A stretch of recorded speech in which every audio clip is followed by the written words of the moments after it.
هي مسطار حالفة بأنها غتصفيها الراسة في حالة ما جابوش لها وليدتها داخل المؤسسة السجنية. السلام عليكم ورحمة الله تعالى وبركاته. إخواني أخواتي، كنتمنى أنكم تكونوا بخير وعلى خير وانتم كتبعوا هذا الفيديو. إخواني أخواتي، آخر المعطيات والمستجدات من داخل المؤسسة السجنية عكاشة واللي كتقبع فيها هيام ستار.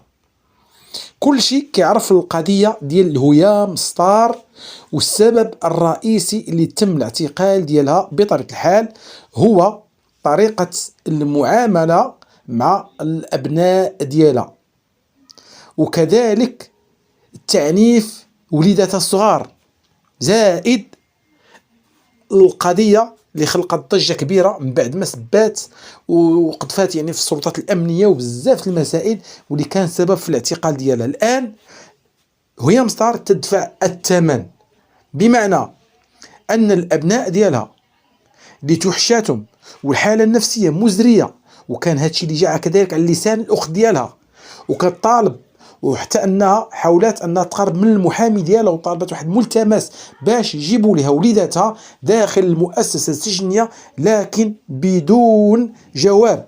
هيام ستار اللي تم رفض الطلب ديالها جمله وتفصيلا، خصوصا وان القضاء اللي قرر بانه وليدات هيام ستار غيبقاو داخل المؤسسة، دار المهمة اللي مهلين فيهم، فعلا مهلين فيهم، وحتى الأبناء ديالهم راه باغيش يجيو عندها نهائيا، لأنهم عارفين بأنهم فعلا ذاقوا المرارة من طرف هاد هيام ستار. لكن واحد البريء، واحد الطفيل الملائكة اللي هو طفل صغير،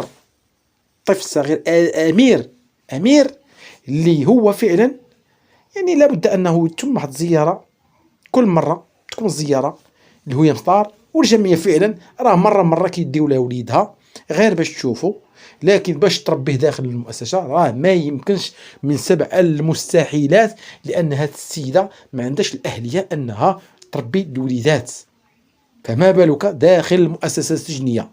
راه التنمر اللي كانت كتعملوا في ولادها، تنمر في ولادها، نعم، تنمر في ولادها، كتنمر في ولادها وكتحاول ان تنقص منهم وكتسبهم وكتسب حتى الطليقين ديالها كتسبهم على المباشر بواحد الكلام نابي.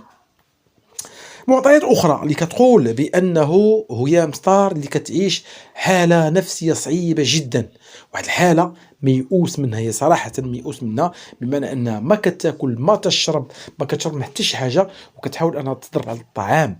هذه يومين والسيده ما كتاكلش الا قليل، كل شيء بعد التدخل موظفين المؤسسه، وكيحاولوا انهم يبزوا عليها باش تاكل. لكن هاد هيام ستار اخواني اخواتي، باش تعرفوا واحد الحاجه اللي هي بغات توصل لرساله بطريقتها، الاخت ديالها اللي كانت في الزياره هنا في الجمعه الماضيه، واللي حاولت انها تحكي لها بعض الحوايج بزاف، خصوصا كتركز لها على وليداتها، كتقول علاش وليداتي ما جابهمش ليا وانني ما شفتهمش هذه شهر. راه الجمعيه كتقوم بالواجب اخواني اخواتي، باش ناكد لكم راه كتكون واحد الزياره بين فينا والاخرى، راه ما يمكنش انها وليداتها يبقاو في الجمعيه. وحاجه اخرى اللي خلى ان هيام ستار اخواني اخواتي فعلا انها تعصب، وان العقل ديالها يخرج، وهو ان الطليقين ديالها اللي كيطالبوا فعلا، بعد ما كنا تاكدنا وكنقولوا بانه كان واحد التنازل من بعض الطليقين، على اساس انه خصوصا الاب ريان اللي كان قال في البدايه انه غيتنازل على التعويض، لكن الحقيقه اخواني اخواتي من بعد ما كان التحقيق في الحسابات البنكيه ديال هيام ستار، بعد ما كانت قالت هي في البدايه انها عندها غير 20 مليون، كانت كتقول في البدايه عندي غير 20 مليون، وهادشي اللي قالته امام قاضي التحقيق. لكن التحقيقات المعمقه، الابحاث، وراه عارف المغرب عندهم من المعلومات ما يكفي، التكنولوجيا باش يعرفوا وشحال كتشاد وشحال اللي كانت كتوصل بالارباح، تبين انها عندها اكثر من 75 مليون اخواني اخواتي، 75 مليون سنتيم من الارباح اللي كانت كتشد. وهذا الشيء اللي خلى أن الطريق ديالها السابق الأب ديال ريان بخصوص أنه تراجع على هذاك التنازل. يعني وقال بأنه من حقي أنني ناخذ هذيك عشرات المليون سنتيم، عشرات المليون سنتيم بالتمام والكمال. وهاد العشرة كيقول بأنه غيديرها على أساس أنه يقري بها ريان وتهلا فيه ويدير له شي مشروع صغير من غيكبر. لكن إخواني خواتي غير باش تعرفوا أن هاد هوية مسطار اللي حست بالشمتة، فعلا حست بالشمتة، وكتقول علاش ملي كنت انا يعني مطلقه وانني بوحدي وداير السوشيال ميديا، علاش ما جيتوش يعني سولتو في وليداتكم. هادشي اللي خلى ان هوية مسطار يعني تعصب وان يخرج العقل وتقول علاش حتى لدابا عاد بنت ليكم تعتقلت، عاد بنت ليكم، عاد باغي التعويض. فكيف يعقل ان الزوجه المراه تعطي التعويض للزوج؟ يعني تقلبات الايه، فعلا تقلبات الايه. لكن الخطا كبير اللي عملته هاد هوية مسطار انها حاولت تبين وليداتها في السوشيال ميديا وتسعى بهم، والارباح اللي كانت كبيره بزاف اخوان اخواتي، وما حاولش انها تشري ولو غير منزل تاتو وتعيش حياه عاديه ومزيانه بكرامه، دير شي مشروع صغير وما تبعد من هادشي كامل. لكن هي بقات كتمادى ما حيت كتربح وما حيت كتخرج يعني، وكتحاول انها تخلق شي سيناريو رشنا شي حوايج اللي هي خطيره خطيره جدا، خصوصا انه حاولت انها تبين يعني شي حوايج اللي ربما كيعاقب عليها القانون. يعني صراحه هاد الشيء اللي كنا كنشوفوه هوية مسطار يعني صراحه صادم فعلا.